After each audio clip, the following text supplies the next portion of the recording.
Well, the stock market, it's never been more exciting, more rewarding, and more accessible. Investing is now cool, it's hot, and it's lit, ain't it, Ritu? Well, absolutely. And we're here to cut through the clutter, get you what you need to know, make it more simple, make it fun for you, because we're mad about the markets. Are you? Well, you'll be wondering, right, why this show at this point in time? Well, because Indian shareholding has never been more democratized.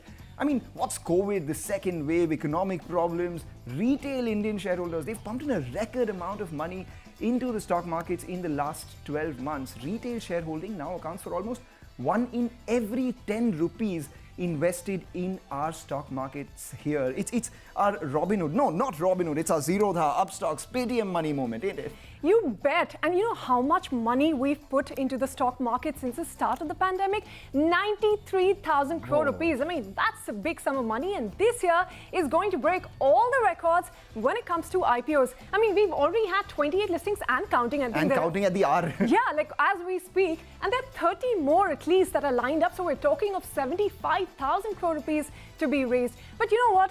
IPOs have been around forever. What's new and what's on top of mind are these new age IPOs. And while the average age of investor we've been talking about, that has been coming down, look at the age of these companies that are going public. This old guy here is not even a teenager. I mean, just about getting there, huh? Nike is all of 9 years old, Paytm, Zomato, 10, 11 years old. I mean, what were you doing when you were this young? Definitely not looking to go public in the sense, Nike was profitable, and at the same time, I didn't even get pocket money at 9. What's with this sudden rush of all these new age IPOs, younger IPOs? We had Zomato, Nike, Paytm, Delivery. All of them are queuing up to raise funds as if it's going out of fashion. It's almost like all of them got together over a meal and a couple of drinks and said, "Chal, let's go for it." Is that what happened? Well, that may have been what happened, but there could be other reasons as well. For instance, a whole lot more people now have access to what you call cheap data because, you know, if you look at it, India is one of the countries where you can get cheapest 1 GB data compared to all of these other countries, which means cheap data, more people have access and more users for these apps, right? 1.4 billion users is what we have. And the pandemic actually definitely played a large role in making this cheap data useful. Tech companies have seen their base grow in terms of revenue share of e-commerce. That's doubled from what, 3% last year to 6% for all the consumer companies, a lot more for all the other companies, every other guy, including you, me, all of us. We're shopping online, ordering food online, consuming a lot of content online. There's never been a better time to be online and spend money online. But also, let's give the regulator its credit where it's due. We had SEBI, which also made it easier for these startups and tech companies to list in India, which were otherwise looking to list abroad maybe. Well, I take all of those points, but you know, that still doesn't tell us why are people suddenly so excited? I mean, what's so special now? You know, one of the explanations possibly could be that there's just so much more money that's going around. And why? Because, you know, central banks around the world have been pumping monies into the economy and not through this ATM. But, you know, some of that money has found its way into the banks and from the banks also into the stock market. So there's ample dry powder with the investors to be able to put money in these IPOs.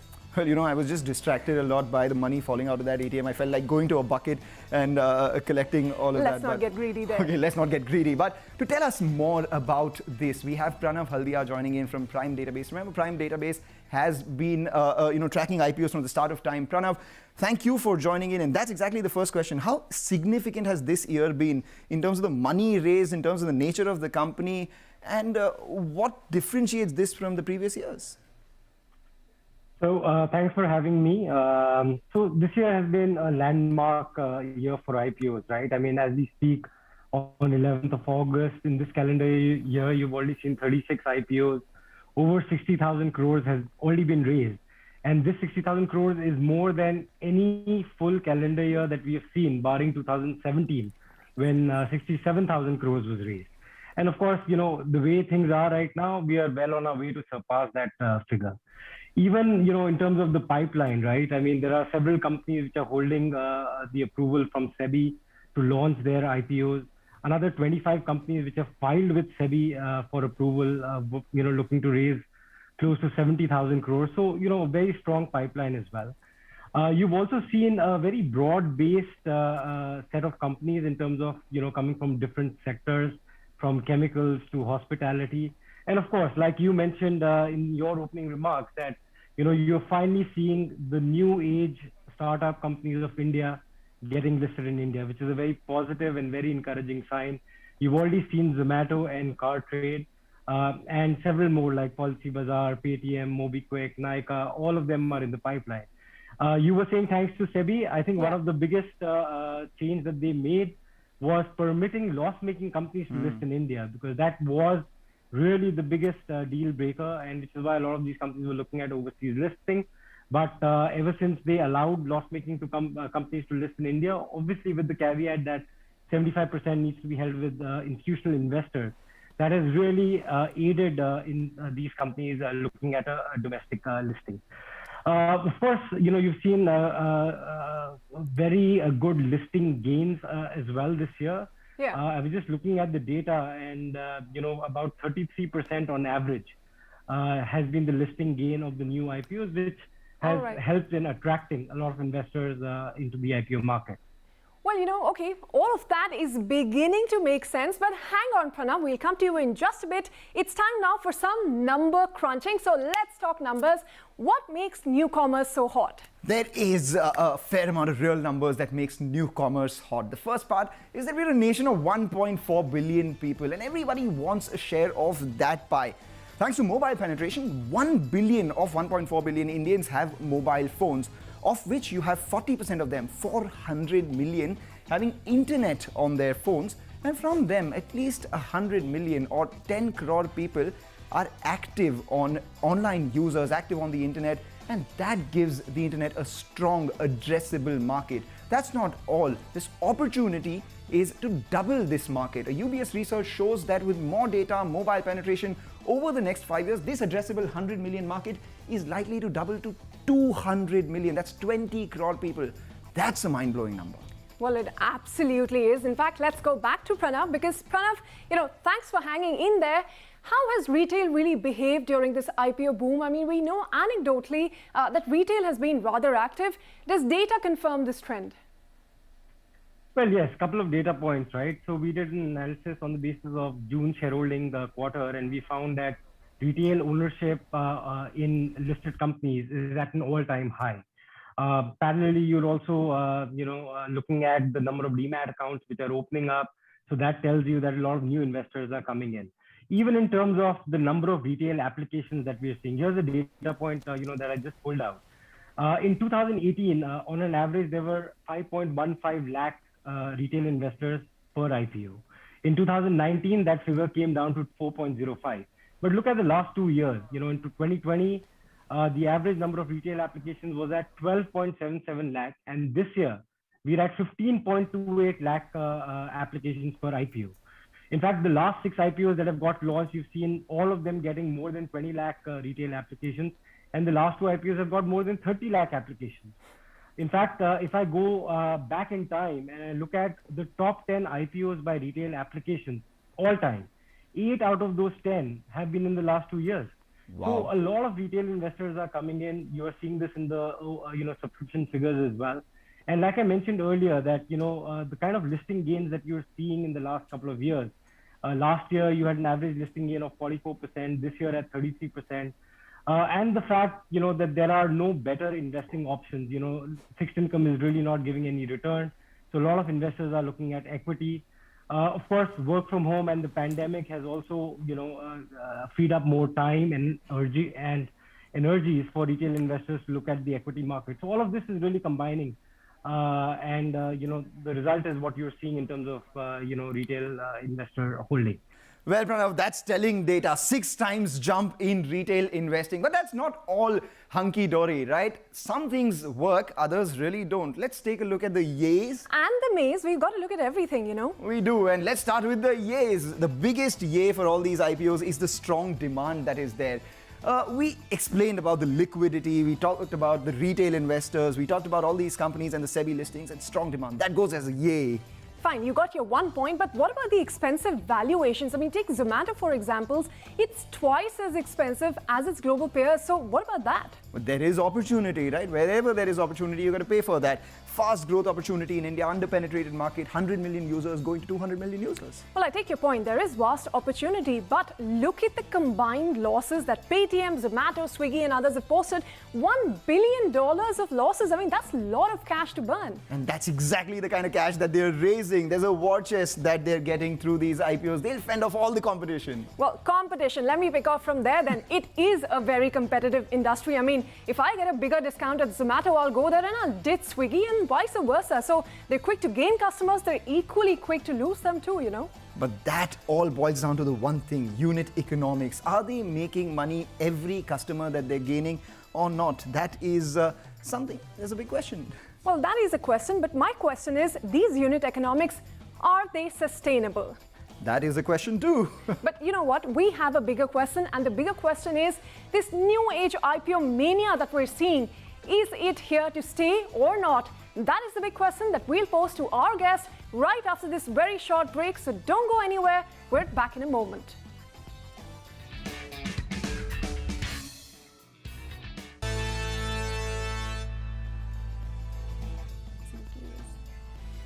Well, welcome back to Mad About Markets. We were talking about the new age IPO mania and if that is here to stay or is it a fad? Let's pose that question to Pranav Haldia now. Pranav, thanks for staying on. What do you think? I mean, is there something that investors should really be wary of? Well, you know, we have to keep in mind that primary market, historically, if I look at the last 15, 20 years, it always follows the secondary market. So till the time you find that the secondary markets continue to be bullish the way they have been ever since March 2020, you know, the rally in the primary market and a lot of new issuances will continue.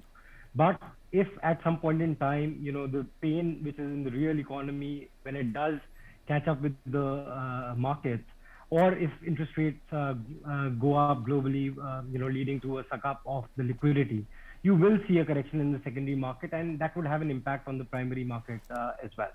Investors, of course, you know, need to be wary of the fact, I keep on saying this, that IPO inherently is a much, much more risky asset class than even a listed company. You know, there are lesser disclosures in the public domain, there is information asymmetry, and really there's not been a true price discovery. So investors need to be wary of this. We take that point, you know, Pranav. In fact, on that itself, what does the past data tell you about performance of these IPOs? Let's cut to the chase. Tell us, say, 3, 4, 5 years down the line, how many of these IPOs end up making money? How many of them actually fall by the wayside?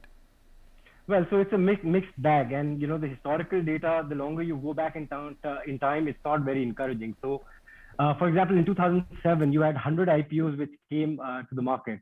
And as on date, there are just 23 of them, or 1/4, which are still trading above the issue price. You know, worse still, 31 out of those 100 companies are no longer, you know, trading. They are delisted or they are suspended. If I look at 2010, which is another year where you had 64 IPOs, only 17 out of those 64 are, you know, presently trading above issue price. But if I look at the last 3 to 4 years, whether 2017 or 18, the picture improves slightly. Of course, we need to keep in mind that, you know, right now, if you're, you know, doing this analysis, right now we are at historic all-time highs. So obviously, stock prices are, you know, at, you know, higher levels as well. Secondly, you know, I would like to mention that I also feel that it's unfair to, you know, continue to measure IPO performance into the future, whether it's 5 years, 10 years, 3 months or 6 months, because once it gets listed and comes to the secondary market, it will behave like any other listed entity, which will, you know, move up and down on the basis of its quarterly financials, on the basis of how the sector is doing, as also how, you know, the macro picture is looking in the country. So we need to keep this in mind when we look at, you know, historical returns. Well, thanks for that, Pranav. Nice chatting with you. That's what is on top of mind. But here's what else caught our attention. Let's roll the newsreel. Mangla, you go first. The newsreel it is, and the latest coming in from Chinese crackdown central gaming company Tencent. The shares fell 12% as they felt the burn. China's official news agency decried these games as spiritual opium for kids and electronic drugs. The paper went so far as to say no industry or sport should prosper by eradicating an entire generation. But there was no official curb on these games announced. The shares fell in fear. Indian mothers would be very happy with this. Well, I'm sure. But you know what? While the regulators are still making up their mind on cryptos, India has got its very first crypto unicorn. Cryptocurrency exchange CoinDCX recently raised a neat $90 million from investors led by Facebook co-founder Eduardo Saverin's Beak Capital Group to make its entry into what is rather crowded, the Unicorn Club. Now, what is CoinDCX? It is a crypto exchange which provides investment options and advanced trading features. It currently has about 3.5 million users, but you know what? It hopes that over the next few years, that will expand to 50 million. I mean, to the moon it is. Wow, 50 million to the moon. But speaking of the moon, Robinhood didn't quite make its moon landing, but it just about made it to the hood. The highly anticipated debut on stock markets for Robinhood saw tepid demand at its IPO price of $38. The hood was valued at roughly $32 billion. Not at all small for an online broker, but some argue about its subpar fundamentals. The others say growth narrative. That's what investors seem to be buying into.